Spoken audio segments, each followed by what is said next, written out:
রব বলে যে একটা শর্ত পূরণ করো, তোমাকে আমি সেই শান্তি দান করব। সুবহানাল্লাহ। তুমি একটা শর্ত পূরণ করো, আমি তোমাকে সেই শান্তির সাগরে ভাসিয়ে দিব।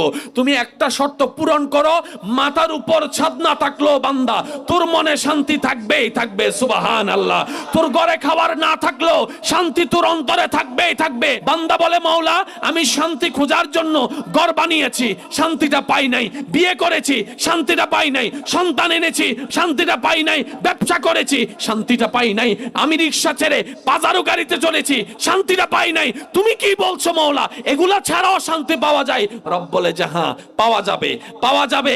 যখন আমি দিব, ঘরের উপর মাথার উপর ছাদ লাগবে না, তোর অন্তরে শান্তি লাগবে। বান্দা বলে মাওলা শর্তটা কি? রব বলে হুয়াল্লাযী আনজালা সাকিনাতা ফি কুলুবিল মুমিনিন। বান্দারে তুই মনে ভিতরে বাহিরে মুমিন হয়ে যা, আমি আল্লাহ শান্তি নাজিল করে দিব।